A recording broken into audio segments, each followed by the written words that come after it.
ভাইয়েরা কেমন আছেন? মা বোনেরা কেমন আছেন? এতদিন তো খুব ভালো ছিলাম, কিন্তু 1 মাস পর তো শয়তান ঠুকু আপনি এসে আসলেন কাকু। তো ওইখানে কেমন ছিলেন, কেমন কাটলো আপনার দিনকাল? একটুকু বলবো, একটা শব্দও বলবো না জমা দেওয়ার। কেন কাকু কিছু বলবেন না কেন? এত অভিমান কেন গো? একটু বলেন। পাশা কি বেশি মারছে আপনার? কেমন লাগছে পাশায় বাড়ি খাওয়া? জ্বালা হেরে জ্বালা, অন্তরে জ্বালা। আরে কাকু একদম বাসায় মেরে পাথর জ্বালায় ফেলছে।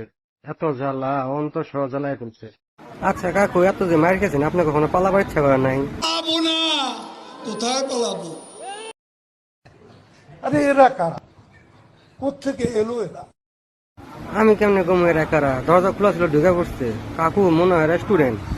এবার এক দফা শেখ হাসিনাকে কবরস্থানে পাঠাতে হবে, এই এক দফা।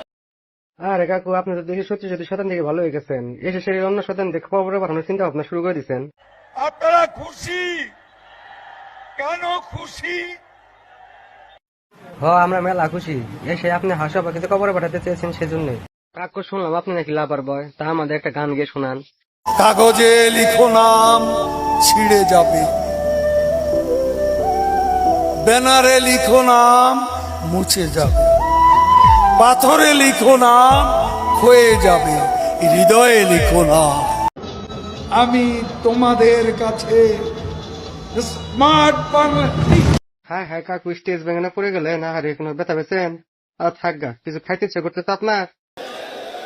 আমরা দাঁড়িয়ে দাঁড়িয়ে ললিপপ খাবো।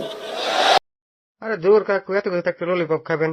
তো বাচ্চাদের খাবার। আচ্ছা ঠিক আছে, বাদ দেন। হাসা পাখি নিয়ে কিছু বলবেন? শেখ হাসিনা ক্ষমতায় থাকলে ভবিষ্যৎ অন্ধকার। আরে কাকু, আজকে আপনার কি হয়েছে? সব সত্য কথা বলে দিতেছেন, এত দেখি শয়তানের মুখে আল্লাহ আল্লাহ। ঠিক আছে কাকু, আচ্ছা একটু বলেন তো, বাংলাদেশের মানুষের বার্ষিক আয় কত?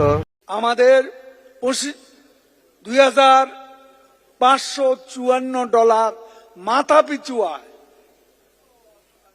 যেভাবে এগিয়ে চলছে তাতে 2026 সালে আমাদের মাথা পিছু আয় দাঁড়াবে 26,000।